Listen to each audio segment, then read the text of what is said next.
Zee 24 तास एक पाऊल पुढे।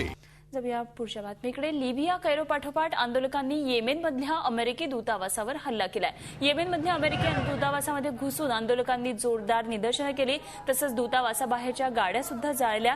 इस्रायली अमेरिकन निर्मात्यानं तयार केलेल्या चित्रपटामध्ये प्रेषित पैगंबरांचा आणि इस्लामचा कथित अवमान केल्याप्रकरणी हे आंदोलन केलं जातंय। सुरुवातीला लिबिया, त्यानंतर कैरो आणि आता येमेनमध्ये या आंदोलनानं हिंसक वळण घेतलंय।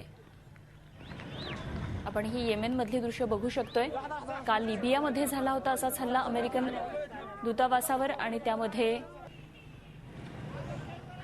तिघे जण मृत्युमुखी पडले होते। आणि सध्या आपल्याबरोबर संदीप वासलेकर आहेत, आंतरराष्ट्रीय राजकारणाचे अभ्यासक आहेत। आपण त्यांच्याकडून आणखी या संदर्भात सविस्तर माहिती जाणून घेऊया। नमस्कार संदीपजी, आणि आम्हाला सांगाल की नेमकं जे आज येमेनमध्ये झालंय, का लिबियात झालं, कैरोमध्ये झालं, हे नेमकं काय आहे आणि हे सगळं कशामुळे पेटत चाललंय?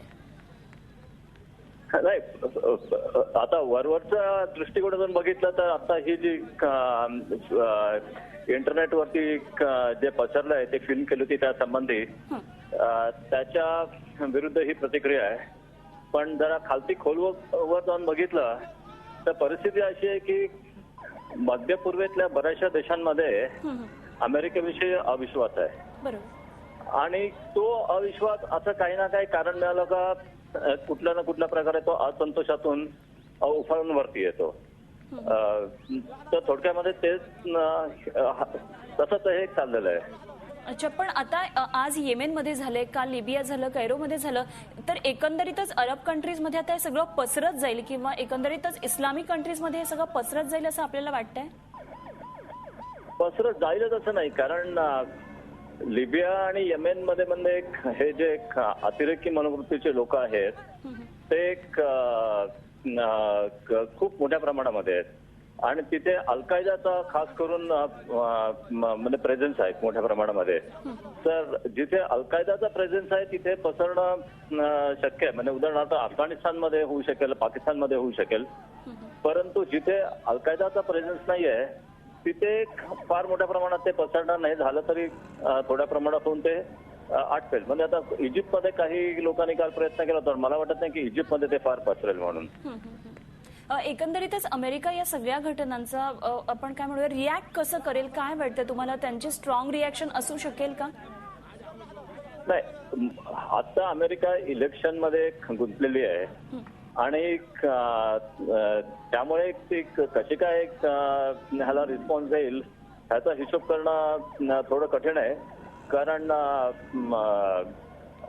इलेक्शन आता नोव्हेंबरमध्ये आहेत, तर दोन्हीपैकी एक शक्यता आहे। म्हणजे कदाचित प्रेसिडेंट ओबामा ओव्हर रिॲक्ट करण्यासाठी त्यांच्यावरती दबाव पाडला जाईल नक्की मोठ्या प्रमाणामध्ये। पण इलेक्शन आणि बाकी सर्व बघून ते कदाचित थोडा हात पण मागे घेतील। त्यामुळे ह्याच्याबद्दल बोलणं अतिशय कठीण आहे की ते वॉशिंग्टनमध्ये प्रत्यक्ष असायला पाहिजे त्यासाठी की त्यांची रिॲक्शन काय झाली। आणि मला वाटतं की स्वतः ओबामाला पण इतक्यात माहिती नसणार ते त्यांच्यावरती दबाव कसा येतो वेगवेगळ्या ग्रुपचा, तर त्याच्यावरती ते अवलंबून राहील। अगदी धन्यवाद, तुम्ही आमच्याबरोबर बोललात आणि ही सविस्तर माहिती दिली। संदीप वासलेकर आपल्याबरोबर होते आणि आंतरराष्ट्रीय घडामोडींचे अभ्यासक आहेत। हा वाद जे कट्टर इस्लामिक कंट्रीज आहेत, देश आहेत, तिथे हा वाद जाऊ शकतो, जसं की अफगाणिस्तान, पाकिस्तान, आणि याचा आंतरराष्ट्रीय शांततेवर काही परिणाम होऊ शकतो अशी शक्यता आहे। वादग्रस्त सिनेमा विरोधात हे आंदोलन झालं, याआधी लिबियामध्ये झालं, त्यानंतर कैरोमध्ये झालं, जे फारसं पसरलं नाही। मात्र येमेनमधली ही आजची दृश्य आहेत। येमेनमध्ये हे आंदोलनाला हिंसक वळण लागलेलं आहे। अमेरिकी दूतावासामध्ये हे आंदोलक घुसलेले होते। कालही लिबियामध्ये अशाच प्रकारे काही बंडखोरांनी अमेरिकन दूतावासावर हल्ला चढवला होता, रॉकेटचा हल्ला केला होता। झी 24 तास एक पाऊल पुढे।